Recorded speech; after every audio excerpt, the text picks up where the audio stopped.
Welcome to the second term. I am Miss Inchalisa Alexander, your social studies teacher. Today, we are starting off the new term by looking at the topic, how our nation is governed. Our subtopics would be government and how government is elected.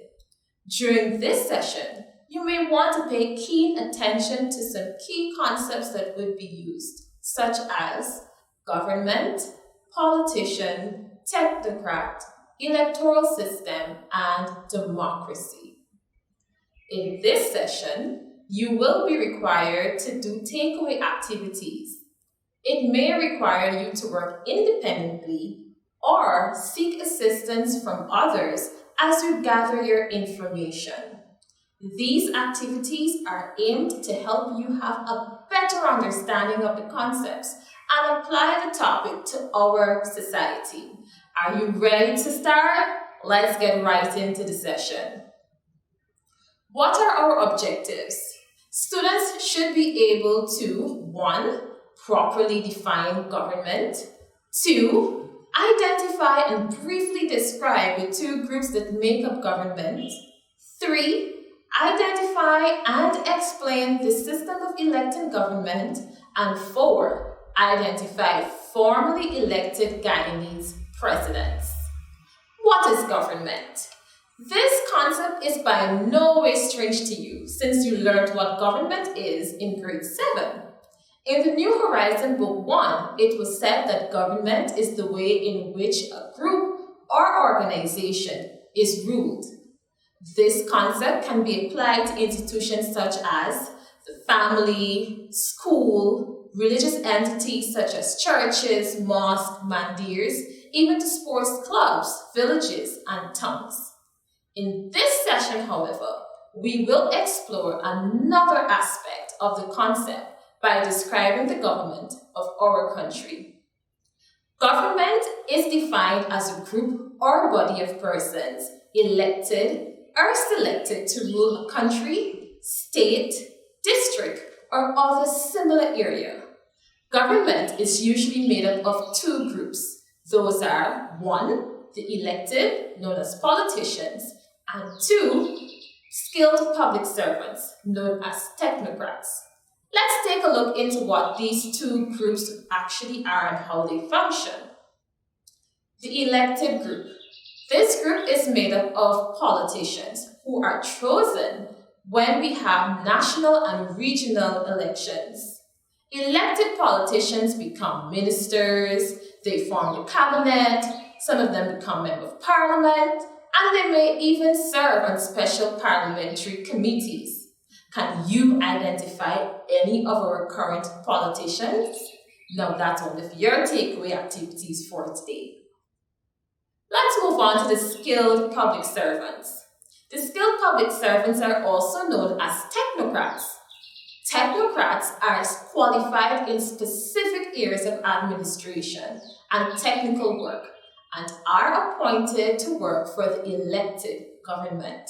Some of these positions may include civil engineers, economists, and expenditure officers. It is important to note that while politicians are elected, technocrats as public servants are not elected to take up their respective positions. How is our government elected? Our system of electing government in Guyana is democratic.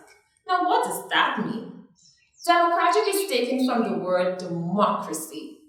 Put in a simple way, democracy is a system of government by the whole population or all the eligible members of a state, typically through elected representatives. It is characterized by the control of a majority of its members. Being democratic is based on the principle of one man, one vote. This means that every individual who's 18 years and older, they have an equal opportunity to vote for the party or candidate of their choice. So when you have attained the age of 18, you will have that right. The system of electing our leaders, however, is called proportional representation.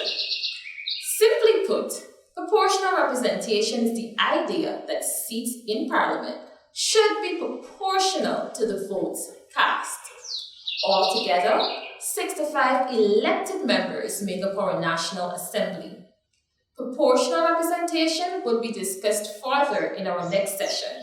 So if this is particular interest to you, I advise you to pay keenly to our next session. Here's a fun fact before we move on.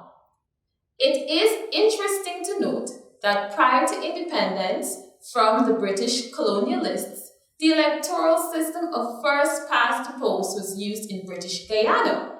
It was in 1964 that it was changed to that of proportional representation, with 53 members in a unicameral house due to the abolition of the Senate. You may be wondering at this point whether other countries across the world, they also use proportional representation system of electing their leaders, or what is first past the post, like I would have just mentioned.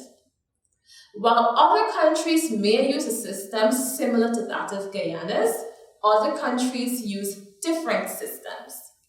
In the Caribbean region, for example, a region of which Guyana is a member, as you know, it is observed that Barbados and Trinidad and Tobago use the first past the post system.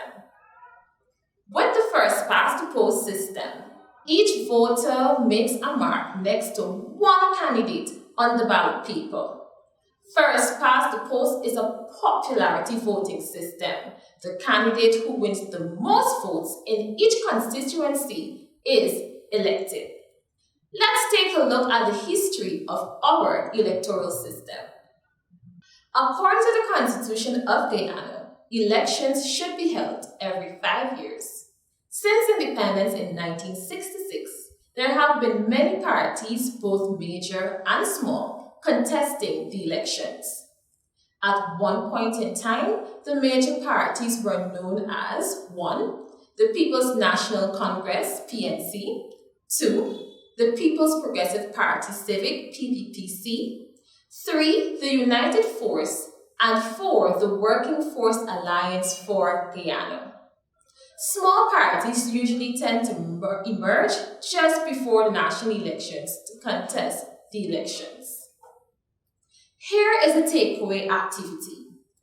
Identify the names of major and small parties that have contested recent national elections in Guyana. So do your research and get those answers ready. Elected presidents of Guyana. Arthur Chang was the first elected president of Guyana, holding office from 1970 to 1980. Mr. Lyndon Forbes Sampson Burnham was the first executive president of Guyana. The difference between the type of presidency held between Mr. Chung and Mr. Burnham must be noted because Mr. Burnham was the first to take a presidency after a constitutional amendment to make the presidency an executive post. Mr. Lyndon Forbes Sampson Burnham was the first executive president.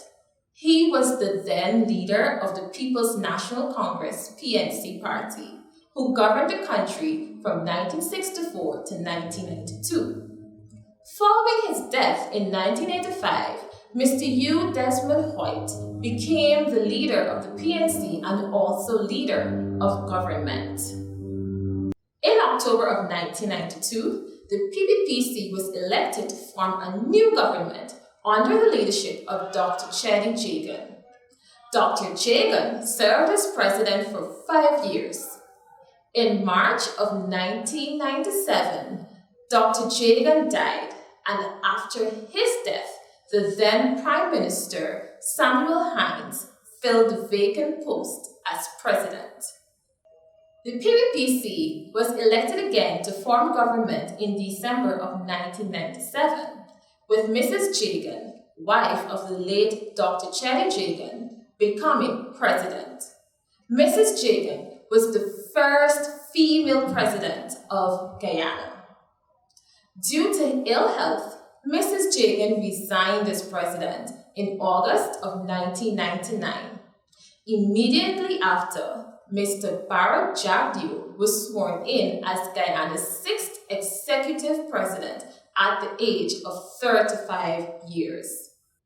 Mr. Jagdeo was the youngest president and the longest serving president, having succeeded by Mr. Donald Ramatar in 2011.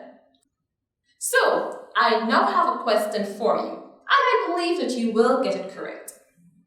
Do you know who is the current president of Guyana? Aha, I thought I heard you correctly. If you said His Excellency Irfan Ali, you are correct. President Ali is the ninth executive president of the Cooperative Republic of Guyana. President Ali succeeded Mr. David Granger. We are coming closer to the end of today's session, and we just want to wrap up to ensure that you would have grasped all the concepts that we would have discussed today. In concluding today's lesson, remember that 1. The government of a country is a group or body of persons elected or selected to rule a country, state, district, or other similar area. 2. Government is made up of two groups, elected politicians and skilled public servants. 3. Two electoral systems or system of electing leaders in the Caribbean are 1. The proportional representation, which is a democratic process of one man, one vote, and 2. The first past the post system, where the candidate who wins the most votes in each constituency is elected. 4. Guyana uses the proportional representation electoral system, while Barbados and Trinidad, for example, use the first past the post system. 5. The leader of government is called the president. Well, students, this has brought us to the end of lesson 1. There is so much we can learn about our country and how it is governed. Do remember to complete the takeaway activities that were given today. You will learn so much more from doing those activities. I am Miss Alexander, saying bye for now and see you in the next lesson.